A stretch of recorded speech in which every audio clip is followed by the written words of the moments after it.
जय श्री राम दोस्तों। 14 वर्ष तक लक्ष्मण ने तीन काम नहीं किए। इसी वजह से उन्होंने मेघनाद का वध किया था। जब प्रभु श्री राम 14 वर्ष का वनवास काटकर अयोध्या जा चुके थे तो उनसे मिलने एक दिन अगस्त्य मुनि अयोध्या आए और लंका युद्ध का प्रसंग छिड़ गया। तभी राम जी ने बताया कि किस किस से उन्होंने रावण और कुंभकर्ण जैसे वीरों का वध किया और अनुज लक्ष्मण ने भी इंद्रजीत और कार्तिकेय जैसे शक्तिशाली असुरों को मारा। तभी अगस्त्य मुनि बोले कि इसमें कोई संशय नहीं है कि रावण और कुंभकर्ण प्रचंड वीर थे, लेकिन सबसे बड़ा वीर इंद्रजीत ही था। उसने इंद्र से अंतरिक्ष में युद्ध किया और बांधकर उन्हें लंका लेकर गया। ब्रह्मा जी ने अब इंद्रजीत से दान के रूप में इंद्र को मांगा, तब वह मुक्त हुए। लक्ष्मण ने उनका वध किया और केवल वही उसका संहार भी कर सकते थे। अगस्त्य मुनि के मुंह से लक्ष्मण की वीरता की प्रसन्नता सुनकर राम बहुत प्रसन्न हुए, लेकिन अब अवैचित भी हुए कि ऐसा क्या हुआ कि केवल लक्ष्मण ही उन्हें मार सकते थे। यह जिज्ञासा उन्होंने अगस्त्य मुनि के सामने जाहिर की। तब अगस्त्य मुनि ने कहा कि प्रभु इंद्रजीत को वरदान था कि उसका वध वही कर सकता है जो 14 वर्षों तक न सोया हो, जिसने 14 वर्षों तक किसी की स्त्री का मुंह न देखा हो, जिसने 14 वर्ष तक भोजन न किया हो। जानबूझकर राम जी ने पूछा यह सवाल। श्री राम बोले, मैं वनवास काल में 14 वर्ष तक नियमित रूप से लक्ष्मण के हिस्से का फल फूल देता रहा। उन्होंने कहा कि मैं सीता के साथ एक कुटी में रहता था। बगल की कुटी में लक्ष्मण थे। फिर सीता का मुख भी नहीं देखा और 14 वर्ष तक सोए न हो, ऐसा कैसे असंभव हो सकता है। अगस्त्य मुनि सारी बात समझकर मुस्कुराए। प्रभु से कुछ छिपा नहीं है। भला दरअसल सभी लोग सिर्फ श्री राम का गुणगान करते थे, लेकिन भगवान चाहते थे कि लक्ष्मण के तप और वीरता की चर्चा भी अयोध्या के घर घर में हो। विभीषण महाराज ने भी की थी पुष्टि। जिस प्रकार अगस्त्य मुनि ने कहा कि लक्ष्मण के अलावा कोई और इंद्रजीत को नहीं मार सकता था, ठीक उसी प्रकार उसके मारे जाने पर महाराज विभीषण ने भी श्री राम से कहा था। उन्होंने कहा था कि रावण के पुत्र इंद्रजीत का वध देवताओं के लिए भी संभव नहीं था। उसे तो केवल लक्ष्मण जैसा कोई महायोगी ही मार सकता था। लक्ष्मण ने बताया यह रहस्य। अगस्त्य मुनि ने श्री राम से कहा कि क्यों न लक्ष्मण जी से यह पूछ लिया जाए। लक्ष्मण जी आए तो राम जी ने कहा कि आपसे जो पूछा जाए उसे सच सच कहिएगा। प्रभु ने पूछा, हम तीनों 14 वर्ष तक एक साथ रहे, फिर तुमने सीता का मुंह कैसे नहीं देखा? फल दिए गए फिर भी अनाहारी कैसे रहे और 14 साल तक सोए नहीं, यह कैसे हुआ? तब लक्ष्मण ने बताया, भैया जब हम भाभी को तलाशते ऋष्यमुख पर्वत पर गए थे तो सुग्रीव ने हमें उनके आभूषण दिखाकर पहचानने को कहा था। आपको स्मरण होगा कि मैं उनके पैरों के आभूषण के अलावा कोई अन्य आभूषण नहीं पहचान पाया था, क्योंकि मैंने कभी भी उनके चेहरे के ऊपर देखा ही नहीं। इस तरह लक्ष्मण ने नींद पर किया था काबू। 14 वर्ष तक सोने के बारे में लक्ष्मण ने कहा था कि आप और माता एक कुटिया में सोते थे। मैं रात भर धनुष पर बाण चढ़ाए पहरेदारी में खड़ा रहता था। निंद्रा देवी ने मेरी आंखों पर पहरा करने की कोशिश की थी तो मैंने निंद्रा को अपने बाणों से वेध दिया था। निंद्रा ने हार कर स्वीकार किया कि वह 14 साल तक मुझे स्पर्श नहीं करेगी, लेकिन जब श्री राम का अयोध्या में राज्याभिषेक होगा और मैं उनके पीछे सेवक की तरह छत्र लिए खड़ा रहूँगा तब वह मुझे घेरेगी। आपको याद होगा राज्याभिषेक के समय मेरे हाथ से छत्र गिर गया था, इसलिए जानबूझकर देवी सीता सहती रही रावण के अत्याचार। तो ऐसे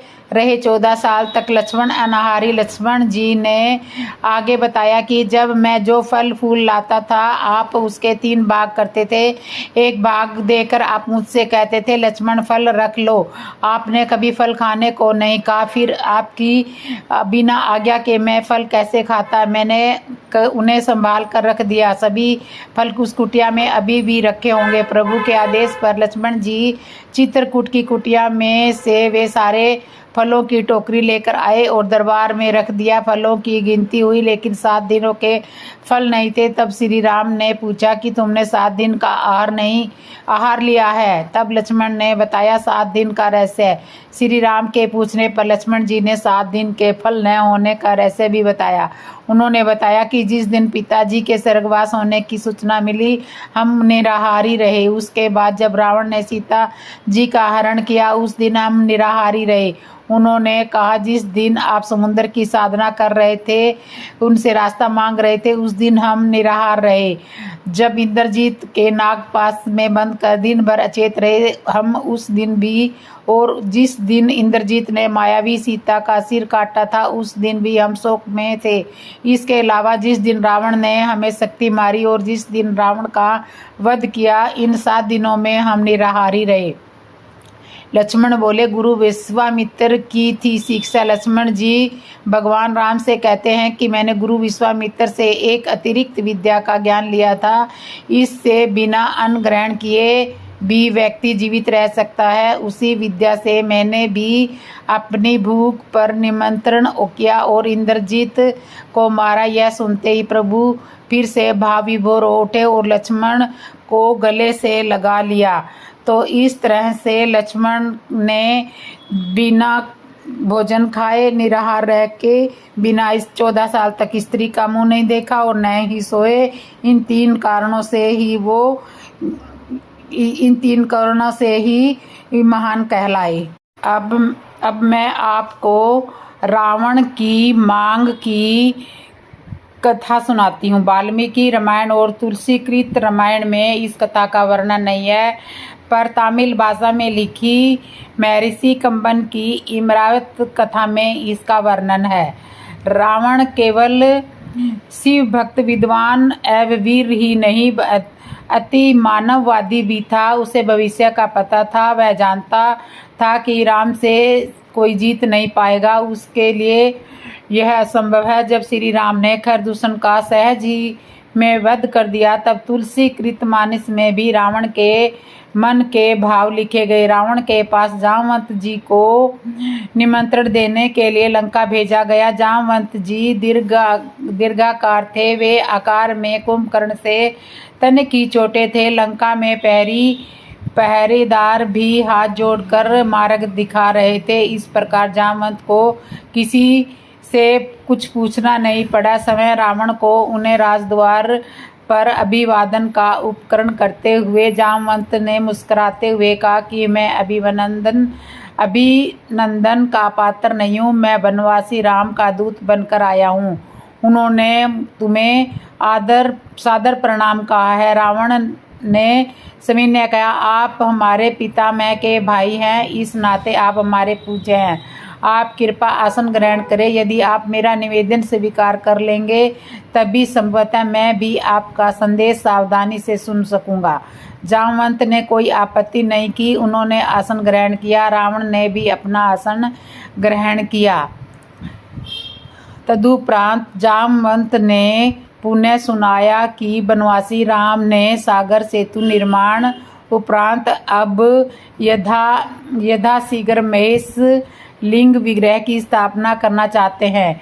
इस अनुष्ठान को संपन्न कराने के लिए उन्होंने ब्राह्मण, वेदज्ञ और शैव रावण को आचार्य पद पर वर्ण करने की इच्छा प्रकट की है। मैं उनकी ओर से आपको आमंत्रित करने आया हूँ।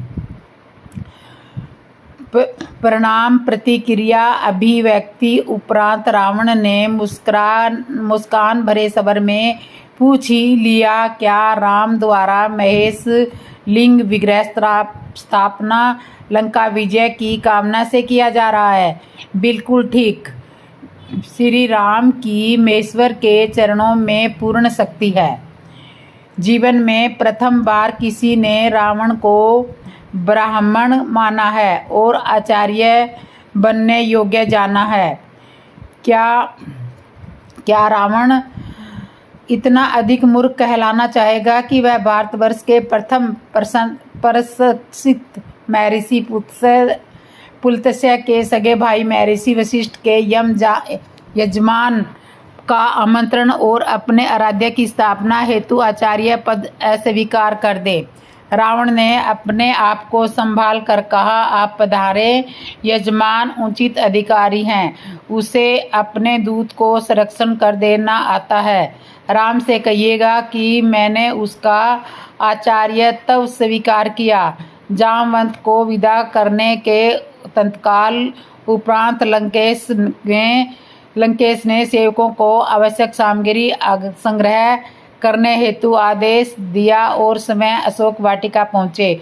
जो आवश्यक उपकरण यजमान उपलब्ध न कर सके, जुटाना आचार्य का परम कर्तव्य होता है। रावण जानता था कि वनवासी राम के पास क्या है और क्या होना चाहिए। अशोक उद्यान पहुंचते ही रावण ने सीता से कहा कि राम लंका विजय की कामना से समुद्र तट पर महेश्वर लिंग विग्रह की स्थापना करने जा रहे हैं और रावण को आचार्य वर्ण किया गया है। यजमान का अनुष्ठान पूर्ण हो, यह दायित्व आचार्य का भी होता है।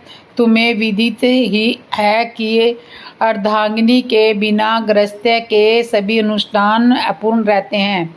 विमान आ रहा है, उस पर बैठ जाना।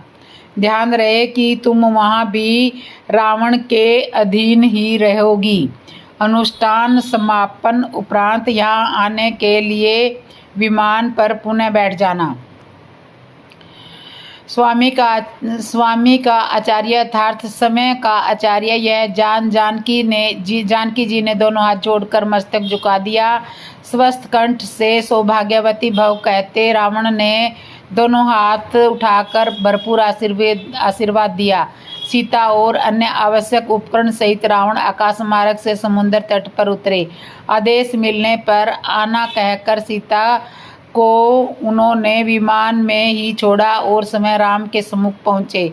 जामवंत से संदेश पाकर भाई मित्र और सेना सहित श्री राम स्वागत सत्कार हेतु पहले से ही तत्पर थे। सम्मुख होते ही वनवासी राम आचार्य दशग्रीव को हाथ जोड़कर प्रणाम किया।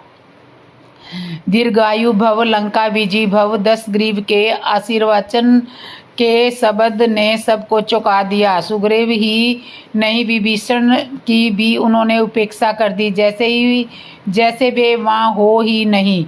भूमि शोधन के उपरांत रावणाचार्य ने कहा, यजमान अर्धांगिनी कहाँ है? उन्हें यथास्थान आसन दे। श्री राम ने मस्तक झुकाते हुए हाथ जोड़कर अत्यंत विनम्र स्वर से प्रार्थना की कि यदि यजमान असमर्थ हो तो योगाचार्य सर्वोत्कृष्ट विकल्प के भाव में अन्य समकक्ष विकल्प से भी हो तो अनुष्ठान संपादन कर सकते हैं। आवश्यक किंतु अन्य विकल्प के अभाव में ऐसा संभव है।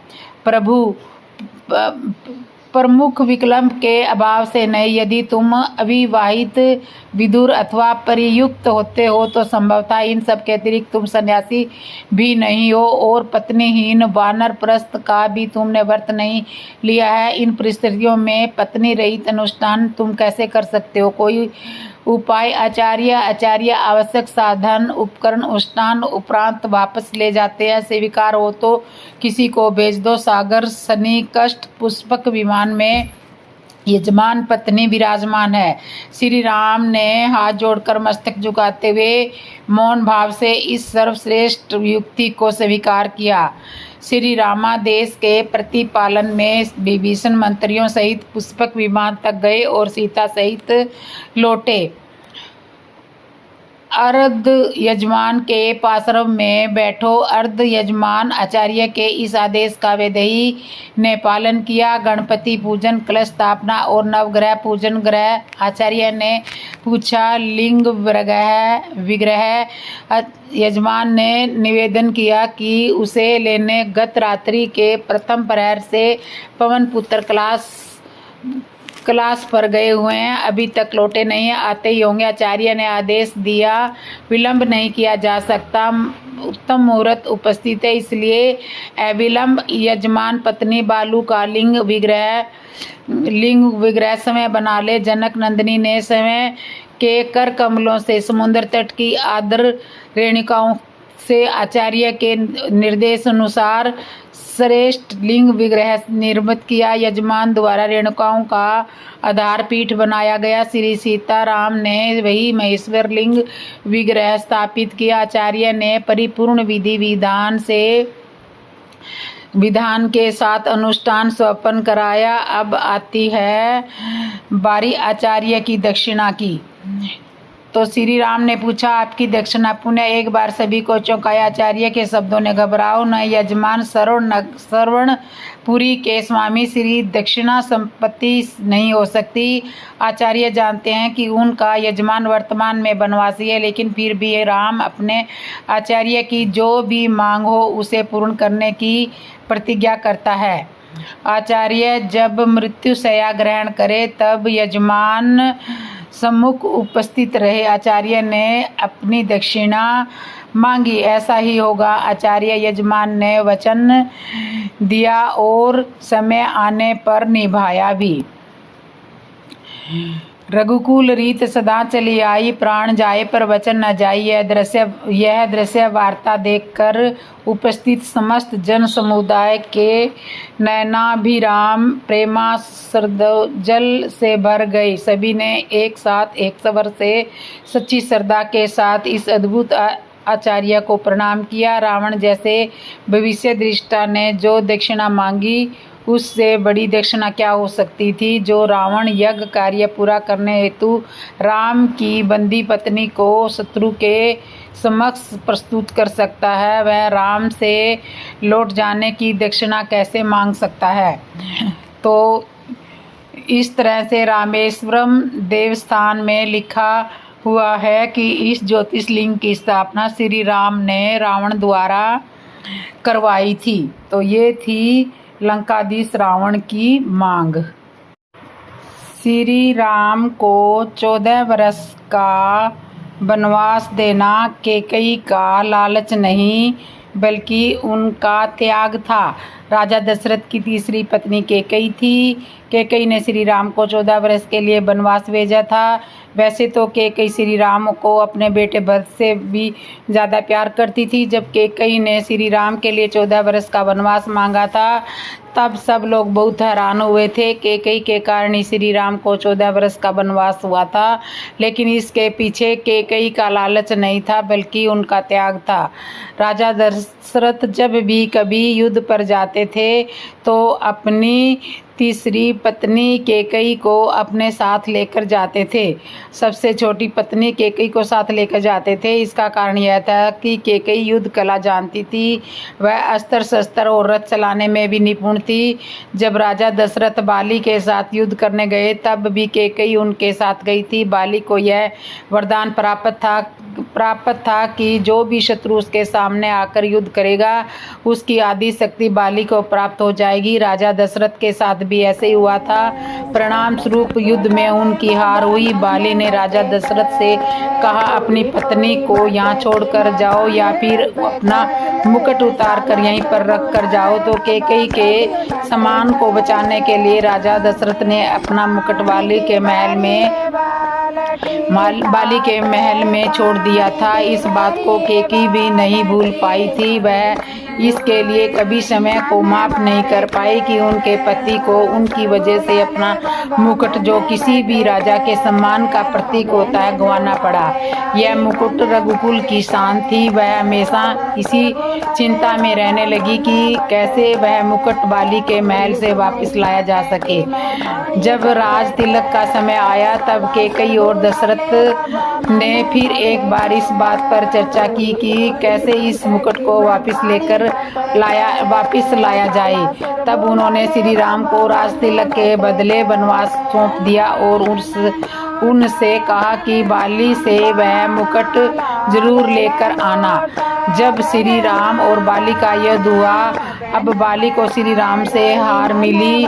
श्री राम ने उन्हें अपना परिचय देते हुए दिया और उस मुकुट के विषय में पूछा। तब बाली ने उन्हें बताया कि रावण उनके महल से वह मुकुट लेकर भाग गया। बाली ने कहा कि उनके पुत्र को श्री राम अपनी शरण में ले ले, वह उन्हें मुकुट वापस लाकर देगा। बाली का पुत्र अंगद श्री राम की सेना में शामिल हो गया और श्री राम का दूत बनकर रावण की सभा में पहुंचा। वहां उन्होंने अपने पांव जमा दिए और सभा में बैठे लोगों को अपना पैर हिलाकर दिखाने की चुनौती दी। सभा में बैठा कोई भी व्यक्ति अंगद की इस चुनौती को पूरा नहीं कर पाया। जैसे ही रावण अंगद का पैर उठाने के लिए झुका, उसका मुकुट गिर गया। अंगद ने वह मुकुट उठा लिया और वापस चले गए। ऐसा माना जाता है कि जिसने भी रघुकुल का वह मुकुट गलत तरीके से हासिल किया, उसका काल हमेशा नजदीक रहा, पहले बाली और फिर रावण। इस कहानी को जानने के बाद यह कहना गलत नहीं होगा कि श्री राम को वनवास देना कैकेयी का लालच नहीं बल्कि उनका त्याग था। तो ये थी कैकेयी के त्याग की कहानी। रामायण में राम सेतु बनाने वाले नल और नील कौन थे? नल नील की कथा। भगवान राम का नाम और उनका काम अद्भुत है। वे पुरुषों में सबसे उत्तम पुरुषोत्तम है, जिनकी आराधना महाबली हनुमान करते हैं। उनके जैसा आदर्श चरित्र और सर्वशक्तिमान दूसरा कोई नहीं। उन्होंने जिसे भी छुआ वह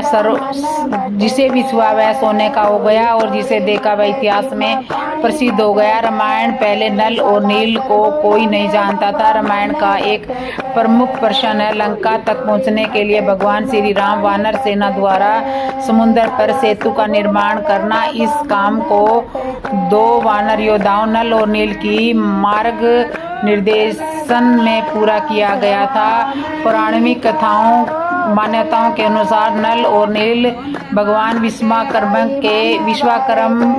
के वानर पुत्र माने गए। प्रचलित कथा के मुताबिक इन दोनों को ऋषियों ने श्राप दिया था। यही श्राप आगे चलकर इनके लिए वरदान साबित हुआ। प्रचलित कथाओं में कहा जाता है कि नल और नील जब छोटे थे तो ऋषि मुनियों को बहुत परेशान करते थे और अक्सर उनकी चीजों को समुद्र में फेंक देते थे। इन दोनों बच्चों से परेशान होकर ऋषि मुनियों ने उन्हें श्राप दिया था कि जो भी चीज यह पानी में फेंकेंगे वह डूबेगी कि नहीं। भगवान श्री राम जब दूसरी वानर सेना के साथ समुद्र किनारे पहुंच गए और उन्होंने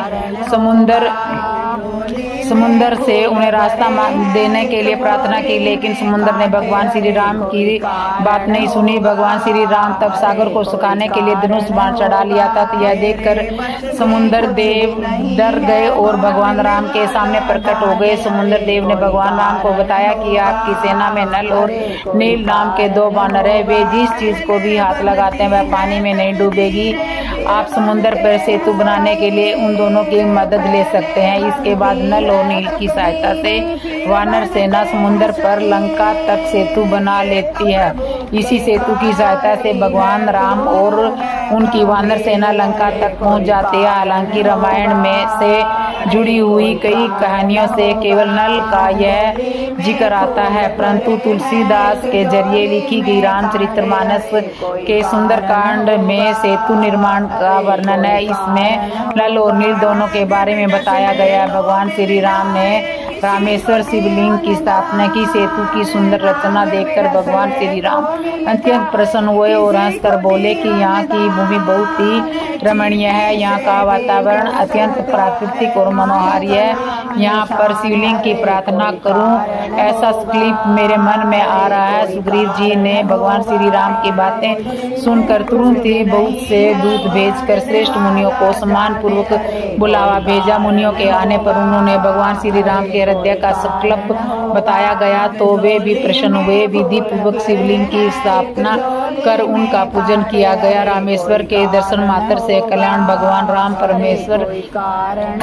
राम रामेश्वर शिवलिंग की महिमा का बखान करते हुए कहा है कि जो शिव जी से द्रोह रखता है और मेरा भक्त कहलाता है, वह मनुष्य स्वप्न में भी मुझे नहीं पा सकता। शिव जी से विमुख होकर जो मेरी भक्ति चाहता है, वह नरकगामी मूर्ख और अल्प बुद्धि है। उन्होंने यहाँ तक कहा है कि जो मेरे द्वारा स्थापित इन रामेश्वर शिवलिंग के दर्शन करेगा, वे शरीर छोड़कर मेरे लोक को जाएंगे, और जो गंगा जल लाकर इन पर चढ़ाएगा, वह तो मेरे साथ एक हो जाएंगे। जो छल छोड़कर भी श्री रामेश्वर की सेवा करेंगे, उन्हें शिव जी मेरी शक्ति देंगे, और जो इस सेतु के दर्शन करेगा, वह बिना परिश्रम के संसार रूपी समुद्र से तर जाएगा।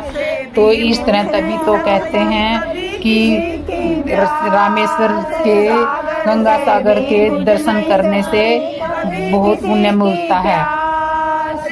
राजा जनक को आत्मज्ञान की प्राप्ति कैसे हुई थी? प्राचीन भारत में कई राजा थे जो युद्ध में अपने कौशल, सैन्य शक्ति और अपनी सत्यनिष्ठा के लिए बहुत जाने जाते थे, लेकिन बहुत कम राजा ऐसे थे जिन्होंने आध्यात्मिकता की ऊंचाई हासिल की। ऐसे एक असाधारण राजा थे मिथिला के राजा जनक। देवी सीता के पिता राजा जनक, वे युवावस्था से ही सत्य के उत्कट साधक थे। वह अपने दरबार में आध्यात्मिकता और धर्म पर लंबे शास्त्रों का आयोजन किया करते थे। वे बहस से पूरे दिन चलती थी। इसमें राज्य के प्रसिद्ध धार्मिक विद्वान और तपस्वी भाग लेते थे।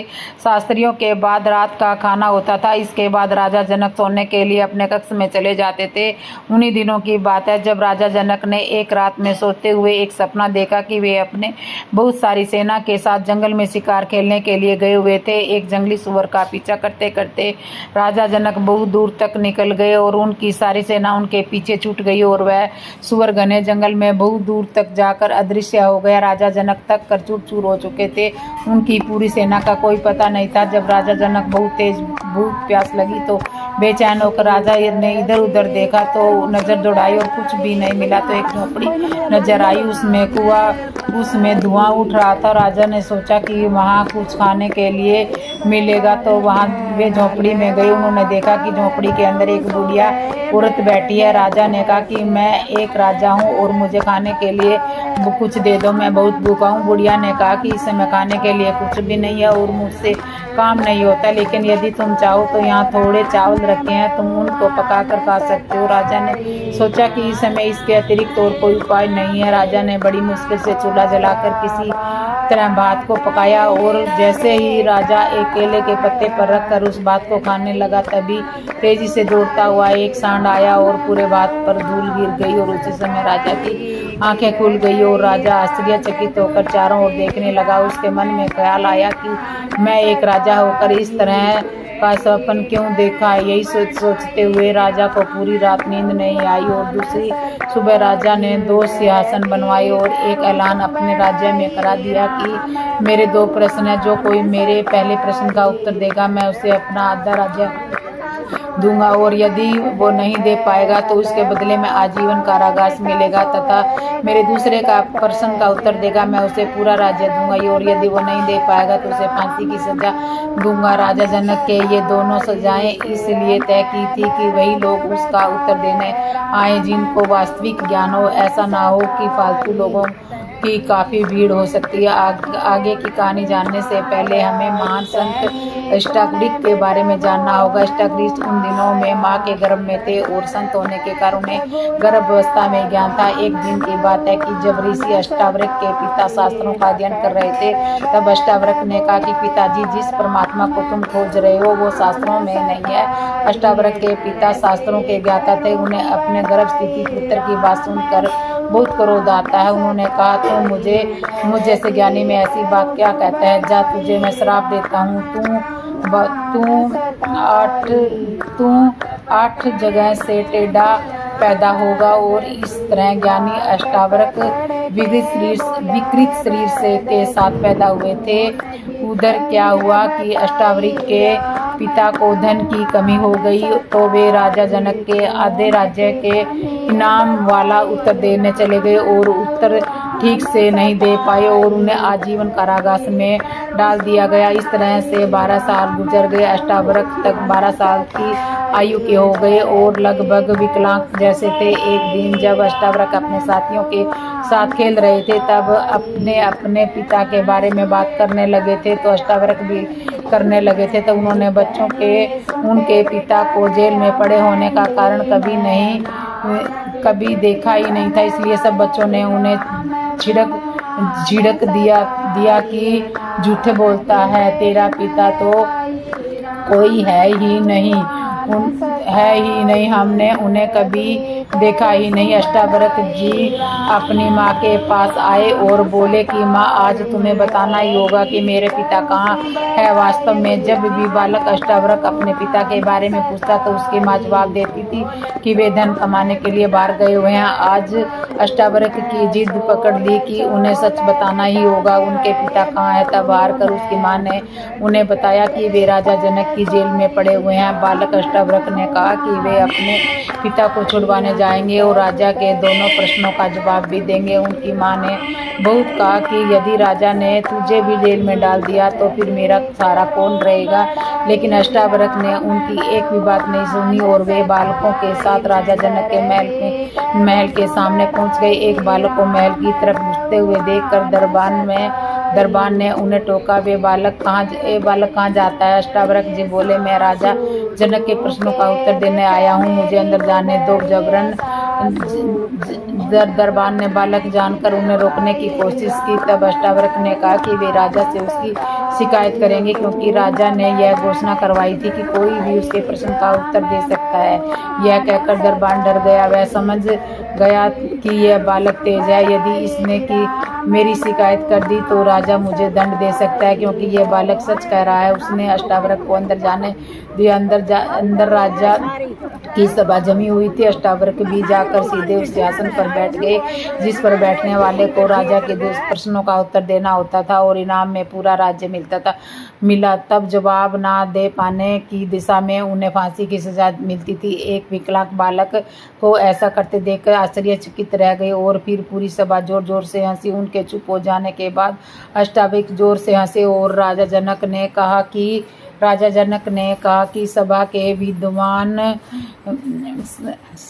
विद्वान क्यों हंस रहे हैं, तो ये मेरी समझ में नहीं आ रही। तब अष्टावक्र ने कहा कि राजा, मैं इसलिए हंसा कि मैंने सुना था आपके यहाँ विद्वानों की सभा होती है, पर मुझे तो इनमें कोई भी विद्वान नजर नहीं आ रहा। ये सब तो चमड़े की पारख करने वाले चरमकार मालूम होते हैं। अष्टावक्र के ये कहते ही राजा जनक समझ गए कि ये बालक कोई साधारण बालक नहीं है। लेकिन अष्टावक्र के द्वारा विद्वान को चरमकार कहते ही सभा में मौजूद विद्वान भड़क उठे। उन्होंने कहा कि ये विकलांग बालक हमारा अपमान करता है। अष्टावक्र ने कहा, मैं किसी का अपमान नहीं करता, पर मैं आप लोगों को मेरा विकलांग शरीर दिखाई देता है। विकलांग शरीर होने से क्या इसमें विराजमान आत्मा भी विकलांग होती है? क्या किसी भी ज्ञान का शरीर से कोई संबंध नहीं है? उनकी ये बातें सुनकर पूरी सभा में सन्नाटा हो गया। राजा जनक ने उनकी बात का समर्थन किया। राजा जनक समझ गए कि बालक के रूप में ये कोई महान ज्ञानी आया है। यह बोध होते ही राजा जनक अपने सिंहासन से उठकर कायदे से अष्टावक्र के पास पहुंचे और उन्हें दंडवत प्रणाम किया। अष्टावक्र बोले, पूछो क्या पूछना चाहते हैं? राजा जनक ने अपना पहला प्रश्न किया। उन्होंने अपने सुअर के शिकार वाला स्वप्न सुनाया और कहा कि स्वप्न व्यक्ति की दशा और सोच पर आधारित होते हैं। क्या मैं एक चक्रवर्ती राजा और कहाँ वो दीन दशा दर्शाता मेरा स्वप्न जिसमें मैं लाचारों की तरह परेशान था, इसमें क्या सच है? एक चक्रवर्ती राजा या वो स्वप्न? अष्टावक्र हंसकर बोले, ना ये सच है ना ही वो स्वप्न था। वो स्वप्न 15 मिनट का था। जो वे राजा थे, वे स्वप्न 100 या 125 साल का है। इन दोनों में कोई सच्चाई नहीं है। वो भी सपना था। ये जो राजा है वे एक सपना ही है, क्योंकि तेरे मरते ही ये सपना टूट जाएगा। यह उत्तर से पूरी सभा में दंग रह गई। इस उत्तर से सीधे राजा की आत्मा को हिला दिया और वे संतुष्ट हो गए। आधा राज्य अष्टावक्र को दे दिया गया, पर क्योंकि अष्टावक्र जी ने पूरे राज्य का इनाम वाली कुर्सी पर बैठे थे, इसलिए बोले, बताओ राजन, तुम्हारा दूसरा प्रश्न क्या है? राजा जनक ने कहा, मैंने शास्त्रों में पढ़ा है और बहुतों से सुना है कि यदि कोई सच्चा संत मिल जाए तो परमात्मा का ज्ञान इतनी देर में हो जाता है जितने घोड़े की एक रकाब से दूसरी रकाब में पैर रखने में समय लगता है। अष्टावक्र बोले, बिल्कुल सही सुना है। राजा बोले, ठीक है, फिर तुझे इतने समय में परमात्मा का अनुभव कराओ। अष्टावक्र जी बोले, राजन तैयार हो जाओ, लेकिन इसके बदले में मुझे क्या दोगे? राजा जनक बोले, मेरा सारा राज्य आपका। अष्टावक्र जी बोले, राज्य तो तुझे भगवान का दिया हुआ है, इसमें तेरा क्या है? राजा जनक बोले, मेरा ये शरीर भी आपका। अष्टावक्र जी बोले, तूने तन तो मुझे दे दिया, लेकिन मेरा मन भी आपका हुआ। अष्टावक्र जी बोले, देखो राजन, तुम मुझे अपना तन मन धन सब दे चुके हो, अब मैं आपका मालिक हूँ, तुम नहीं। मैं हुक्म करता हूँ कि तुम सबके जूतों में जाकर बैठ जाओ। यह बात सुनकर दरबार में सन्नाटा छा गया, मगर राजा जनक समझदार थे, जरा भी नहीं झुलझाए और जूतियों में जाकर बैठ गए। अष्टावक्र ने ऐसा इसलिए किया था कि राजा को लोक लाज छूट जाए। लोक लाज रुकावट है, बड़े बड़े लोग यहाँ आकर रुक जाते हैं। फिर अष्टावक्र ने कहा कि यह धन मेरे लिए, मेरे धन में मन ना लगाना। राजा का ध्यान बार बार अपने धन राज्य की ओर जाता है और वापिस आ जाता है। यही नहीं, अब अष्टावक्र जी को हो चुका था, मन की आदत ही है बेकार तो और चुप नहीं बैठता और कुछ ना कुछ सोचता ही रहता है। और राजा के मन का खेल तो यही होता है। आखिर राजा आंखें बंद करके बाहर चला जाता है। और अष्टावक्र जी यही चाहते थे। उन्होंने राजा जनक से कहा, तुम कहाँ हो? राजा जनक बोले, मैं यहाँ हूँ। इस पर अष्टावक्र बोले, तुम मुझे मन भी दे चुके हो, खबरदार जो उसमें कोई ख्याल भी उठाया तो। राजा जनक समझदार थे, समझ गए कि अब मेरे अपने मन पर भी मेरा कोई अधिकार नहीं है। समझाने की देर थी कि मन रुक गया। जब ख्याल बंद हुआ तो अष्टावक्र ने अपनी अनुग्रहित दृष्टि भी दे दी। रूह अंदर की यात्रा पर चल पड़ी, रूहानी मंजिल की सैर करने। राजा को अंतर का आनंद होने लगा। घंटे भर पश्चाताप राजा जनक को अष्टावक्र ने आवाज़ दी। राजा जनक ने अपनी आंखें खोली तो अष्टावक्र ने पूछा, क्या तुम्हें ज्ञान हो गया? राजा जनक ने जवाब दिया, हाँ हो गया। तब अष्टावक्र ने कहा, मैं तुम्हें तन मन धन सब वापिस देता हूँ, इसे अपना ना समझना। अब तुम राज्य भी करो और आत्मज्ञान का आनंद भी लो। इस तरह से अष्टावक्र ने 1 सेकंड में मुक्ति और जीवन मुक्ति पाने की विधि बताई और ज्ञान दिया। राजा जनक ने अष्टावक्र जी के पिता और सभी कैदियों को रिहा करा दिया और राजा जनक ने उन्हें गुरु का स्थान भी दिया और आत्मज्ञान प्राप्त किया। जीवन मुक्ति स्थिति माना जीते, सब आकर्षण बंधुओं के प्रभाव से मुक्त हुआ। इसका मतलब यह नहीं कि सब छोड़कर सभी से दूर रहना, परंतु सबके बीच रहते हुए सभी जिम्मेदारियों को निभाते हुए किसी के भी बंधन में नहीं फंसना, सुख और दुख के बंधन में भी नहीं फंसना। यही सच्ची जीवन मुक्ति स्थिति है जो महादेव सिखाते हैं। अगर आपको वीडियो अच्छी लगी हो तो वीडियो को कमेंट में ज़रूर लिखना, और जिसने भी मेरे चैनल को सब्सक्राइब नहीं किया, सब्सक्राइब करना, लाइक करना, कमेंट करना और बेल आइकन बटन तो ज़रूर दबा लेना। और कमेंट में जय श्री राम ज़रूर लिखना। बोलो जय श्री राम। रावण अपने पैरों के नीचे किस देवता को दबा कर रखता था? आपने अगर रामायण देखी होगी तो गौर किया होगा कि रावण के सिंहासन के पास एक नीले रंग का सेक्स लेटा दिखाई देता है और रावण उस पर पैर रखकर बैठता है। लेकिन क्या आपको पता है कि वो कौन है? यह पौराणिक कथा काफी हैरान करने वाली है और इसके पीछे एक रहस्य छिपा है।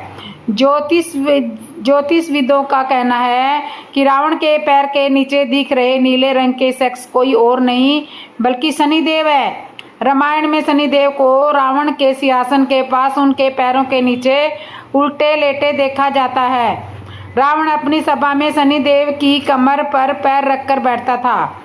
लेकिन क्या आपको पता है कि रावण ऐसा क्यों करता था? पौराणिक कथा के अनुसार रावण काफी शक्तिशाली और महाविद्वान था। तंत्र मंत्र की सिद्धियों की वजह से रावण को ज्योतिषी का भी ज्ञान था और इन्हीं शक्तियों के बल पर उसने सभी 9 ग्रहों को अपने वश में कर बंदी बना लिया था। पौराणिक कथा के अनुसार रावण सभी ग्रहों को अपने पैरों के तले रखता था और अपने बेटों की कुंडली में ग्रहों की स्थिति को नियंत्रण करता था।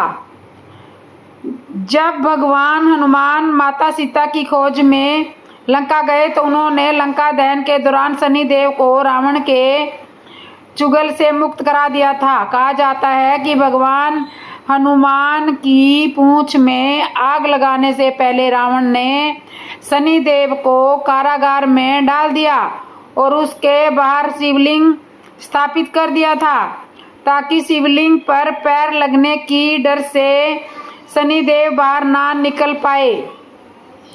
तब भगवान हनुमान ने शिवलिंग हटाकर शनिदेव को मुक्त कराया था। दोस्तों, आपको यह पौराणिक कथा कैसी लगी इसको ज़रूर बताना, और फिर आपको ये सारा सुनने के बाद आपको सारा आत्मज्ञान हो जाएगा कि रावण कैसा था।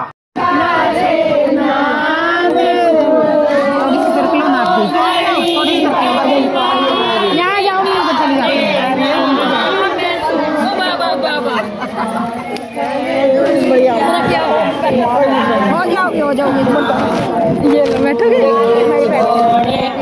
दुनिया के सारे काम घड़ी भगवान का ले नाम तू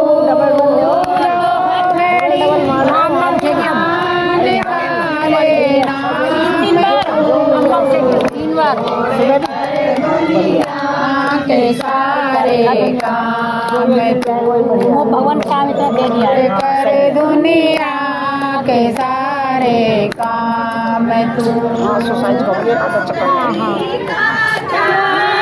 ही रंगे लाएगा वो घड़ी का ध्यान ही रंगे लाएगा समय पर शाम को समय थोड़ा सुबह और शाम तो घड़ी भगवान का ले नाम तू तो घड़ी गर्मी है मेरा फिर मन करे निकाले दुनिया के सारे काम तू छोड़ कर दुनिया के सारे काम तू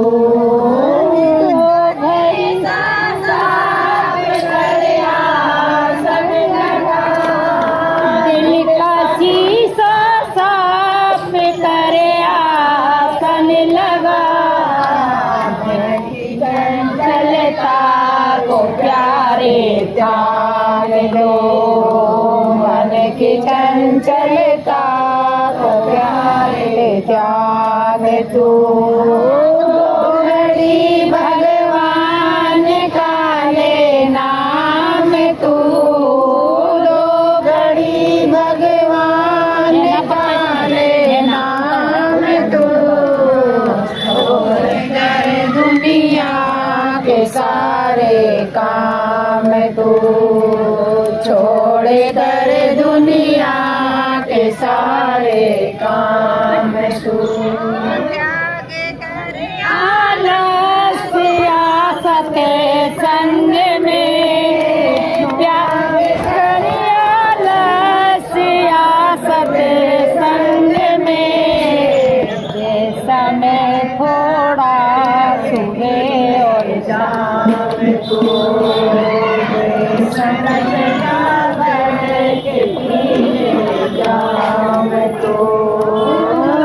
घड़ी भगवान का लेना सारी आ रही है कई 4-5 निकालेना लंबी सी छोड़ कर दुनिया के सारे काम छोड़ कर दुनिया के सारे काम तू काम की ये बात है देख तेरे काम